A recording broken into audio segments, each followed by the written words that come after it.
জাহেদ ইকবাল, আপনি বলুন যে এই যে একটি ডেইলি স্টার রিপোর্ট বেরিয়েছে আজকে যে গত এক মাসে প্রায় 50,000 লোককে গ্রেপ্তার করা হয়েছে এবং প্রতিদিন গড়ে 1560 জন করে মানুষকে গ্রেপ্তার করা হয়েছে।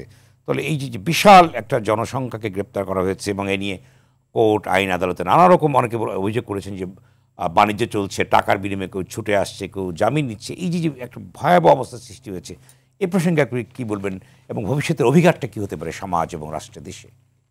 না, এটা তো আমি গত সময় যখন বলছিলাম তখন এই প্রসঙ্গটা তুলেছিলাম যে এটা প্রসিকিউশনকে এখন দেখতে হবে যে যে মামলাগুলো, যেহেতু পুলিশের এই ব্যাপারটা আমরা আলাপ করলাম, তুষার ভাই ডিটেলসে বললেন, পুলিশ যেহেতু এইভাবে সামলাতে পারছে না বলে মনে হচ্ছে, তাহলে এখন প্রসিকিউশনকে বেছে নিতে হবে যে তারা আসলে কতদূর নিরীহ লোকদেরকে এখন অন্তত জামিনে মুক্ত করে দেওয়া। এবং একই সঙ্গে যদি আমরা এই বিষয়টিকে যথাযথভাবে নিয়ন্ত্রণ করতে না পারি এবং আইনগতভাবে যদি এই বিষয়গুলিকে আমরা সমাধান বা সামলাতে না পারি, তাহলে সমাজে একটা অযথাই অস্থিরতা তৈরি হবে। কারণ একটা বিরাট সংখ্যক মানুষ যাদের এই জুলাই আগস্টের এই গণ অভ্যুত্থানের আদালতে গিয়ে তো আপনি সঙ্গে বলছেন, আদালতে গিয়ে তো আমরা দেখছি মব সৃষ্টির মতো একটা পরিবেশ সৃষ্টি হচ্ছে, সেখানে যারা যাচ্ছে আসামি নিয়ে তাদের উপর আক্রমণ করা হচ্ছে, মব করা হচ্ছে, উকিলরা তাদের উপরে কখনো কখনো কিছু কিছু উকিল তাদের উপরে আক্রমণ করছে, অনেক কিছু ঘটনা আমরা দেখতে পাচ্ছি। তাহলে নিরাপত্তাটা কোথায় পাবে তারা?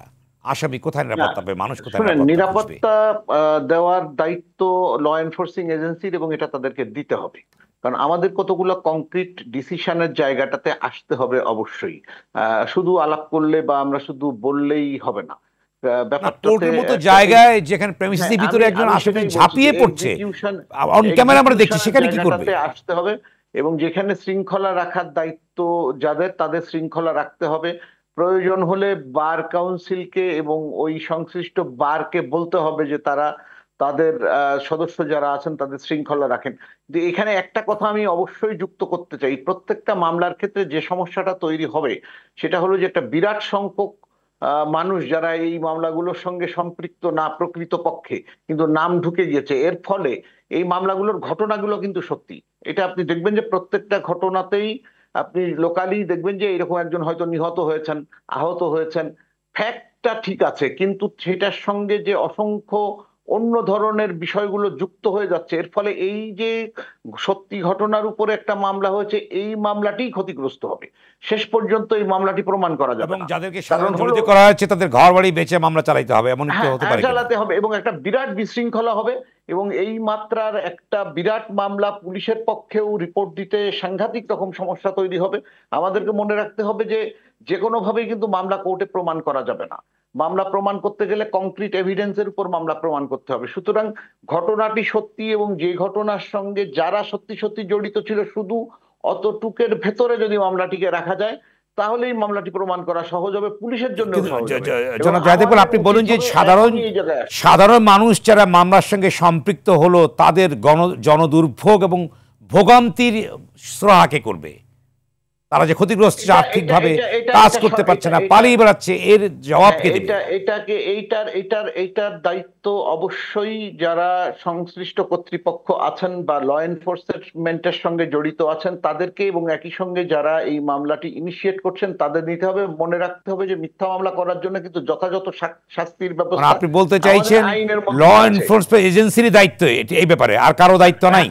পলিসি লেভেলের কারণে অবশ্যই আছে, আপনার প্রসিকিউশনের দায়িত্ব আছে, আপনার গভর্নমেন্টের দায়িত্ব আছে, প্রত্যেকটা স্টেক হোল্ডারেরই দায়িত্ব আছে। জনাব জাহেদ ইকবাল, আর শেষ প্রশ্ন, আপনি বললেন যে প্রসিকিউশনকে ব্যাপারে ব্যবস্থা নিতে হবে, কিন্তু আরেকটা পরিসংখ্যান দিচ্ছি যেটা ফেব্রুয়ারি মাসে এক মাসে অর্থাৎ ফেব্রুয়ারির 8 তারিখ থেকে মার্চের 1 তারিখ পর্যন্ত প্রায় 35,000 লোককে একইভাবে গ্রেপ্তার করা হয়েছে। অর্থাৎ এটি আমি যেটা দিয়েছি সেটা এপ্রিলের, কিন্তু এটি হচ্ছে ফেব্রুয়ারি মাস, তোর ধারা তো একইভাবে প্রবাহমানটা চলছে, তাহলে কি সেটাই তো বিপত্তির জায়গাটা। এবং এইখান থেকে বেরিয়ে আসতে হবে যাতে যথাযথ ব্যক্তিদেরকেই যেন কেবল গ্রেপ্তার করা হয়। গয়রহ গ্রেপ্তারের অসুবিধাটার জন্য তো আওয়ামী লীগ আমলে মামলা হয়েছে, এটার ব্যাপারে আদালতের নির্দেশনা আছে, আপনি দেখবেন যে 54 ধারার বিষয়ে নির্দেশনা আছে, নানান রকম আইনি ব্যবস্থা আছে, কিন্তু এখন যেটা হচ্ছে সেটা হলো ওইটার যথাযথ পালন হচ্ছে না। আমাদেরকে যেটা এনশিওর করতে হবে সরকারকে এবং সবাইকে, যে এই যে গয়রহ গ্রেপ্তার বা গণগ্রেপ্তার যেটাকে বলি, এটা যেন না ঘটে। যথাযথ ব্যক্তি গ্রেপ্তার হোক, কিন্তু কোনো ধরনের নিরীহ লোক বা যারা এই ঘটনার সঙ্গে আসলেই সম্পৃক্ত না, এই ধরনের মানুষ যেন এই প্রক্রিয়াগুলোর মধ্যে ঢুকে না পড়ে। তার ফলে সামাজিক অস্থিরতা হবে, প্রক্রিয়াটা ক্ষতিগ্রস্ত হবে এবং ন্যায় বিচার বিঘ্নিত হবে। কারণ যারা জীবন দিয়ে এই পরিবেশটি তৈরি করেছেন, আজকের মুক্ত পরিবেশটি, সেই লোকগুলোর অধিকার আছে একটা ন্যায় বিচার পাওয়ার। সুতরাং সেই ন্যায় বিচার ক্ষতিগ্রস্ত হতে পারে এইরকম যে কোনো কর্মকাণ্ড থেকে সকল পক্ষগুলোকে বিরত থাকা উচিত।